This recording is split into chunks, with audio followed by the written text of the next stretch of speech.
Today I am doing a reading from the book called An Exorcist Tells His Story by Gabriele Amort. He is no more, but he was the chief exorcist in the Vatican, Catholic priest. And he wrote this book, which I highly recommend.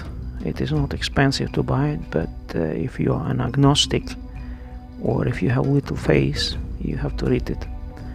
It will help you to understand some things. According to the ritual for exorcisms, some of the signs of the possession include 1. Speaking in tongues, 2. Extraordinary strength, 3. Revealing the unknown. We will go a bit further and I will demonstrate you some cases presented in this book. Demonic possession is also evidenced by some profound answers, especially when given by children.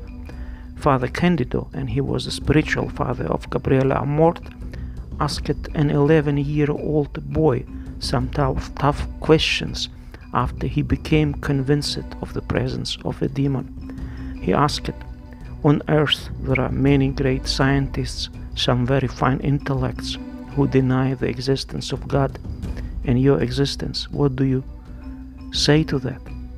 And the boy immediately answered, "Those are not very fine intellects, they are very fine mediocrities." And Father Candido added, referring to the demons, "There are others who knowingly deny God with their will. What do you call this?" The small possessed boy jumped up in fury. "Be careful, remember that we wanted to reclaim our freedom even before him. We told him no forever." The exorcist continued, "Explain to me, what is the meaning of reclaiming your freedom before God, when you are nothing if you are separated from him, just as I am nothing? It is as though in the number 10, the 0 wanted to be separated from the number 1. What would it become? What would it accomplish? I commend you in the name of God. Tell me what you achieved that is positive. Come on, speak." The demon, full of anger and fear, would twist, drool, and sob in a horrible way, a way not possible for an 11-year-old, and say, "Do not test me like this. Do not test me like this." Many ask how we can be sure of speaking with demons. In a case like this, there is no doubt. There is another case. One day, Father Candido was exorcising a 17-year-old girl. She was a peasant who spoke the dialect of her town. Her Italian was very poor. 2 other priests were present for the exorcism. Once the presence of Satan was ascertained, these 2 continued to question her. Father Candido, while reciting the Latin prayers, began to add these Greek words, "Shut up, quit it." Immediately the girl turned toward him and said, "Why are you commanding me to be quiet? Rather tell that to these 2 who continue to ask questions." She meant, of course, 2 other priests who were present for the exorcism, and continued to question her. Many times Father Candido questioned the demons and people of all ages. He, however, liked to tell about the questioning of children because it was obvious that their answers were well beyond their age and therefore proved the certain presence of the devil. One day, Father Candido asked a 13-year-old girl, 2 enemies who hated each other all their lives, hated each other to death, and both ended up in hell. What is the relationship that they will share now, since they will be with each other for all eternity? And this was the answer of the 13-year-old girl. "How stupid you are! Down there, everyone lives folded within himself and torn apart by his own regrets. There is no relationship with anyone. Everyone finds himself in the most profound solitude, and desperately weeps for the evil that he has committed. It is like a cemetery.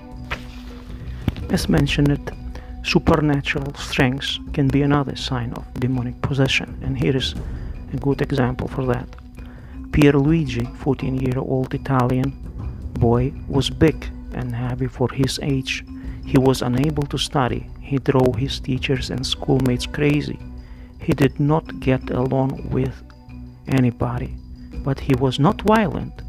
One of his characteristics was this: when he would sit on the ground with crossed legs, he called it being an Indian. No amount of force could lift him off the ground. It was as though he had turned into lead. After some fruitless medical treatments, he was brought to Father Candido, who, after he had established true demonic possession, began to exorcise him. Another characteristic of Pierluigi's was this: although he was not contentious, people became nervous around him and began shouting. They lost control. One day he sat cross-legged on the third floor landing in his apartment complex. The other tenants went up and down the stairs and would shake him to make him move, but he would not. At one point, all the tenants of the building gathered together on the staircase on the other landings and were shouting and yelling against Pierluigi like people possessed. Someone called it the police. The boy's parents called it Father Candido, who arrived just before the police and was chatting with the boy to convince him to go into his apartment. The policeman, 3 strong young men, told him, "Move over, Reverend. This is our business." When they tried to move Pierluigi, they couldn't budge him half an inch. Much surprised and dripping with perspiration, they didn't know what to do. Then Father Candido told them, "Ask everyone to go back to his apartment," and in a minute there was complete silence. Then he added, "You go down 1 flight of stairs and watch." They obeyed him. At the end, he told Pierluigi, "You were good. You didn't say 1 word, but kept everyone at bay. Now let's go back home with me." He took the boy by the hand, and he rose and followed him, all happy, where his parents were waiting for him. After many exorcisms, Pierluigi improved considerably, but was not completely liberated. One mother was distraught because of the anomalies that she noticed in her son. At times, he would become enraged and would yell like a madman. He would blaspheme, and when he would come down, couldn't remember anything about his behavior. He didn't pray and would never agree to be blessed by a priest. One day, while the son was at work and as usual was wearing his mechanic overalls, the mother asked that all his clothes be blessed by a priest, following the prayers of the ritual for exorcisms. When the unsuspecting son came back from work, he took off his dirty overalls and changed clothes.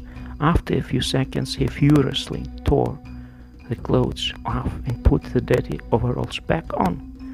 He never wore the blessed clothes, which he kept well away from the clothes that he could tell that had not been blessed. This episode clearly demonstrated that the young man needed to be exorcised. Those are a real-life example that I presented for you to think about, to reflect that spiritual world is real and you have to be conscious of that.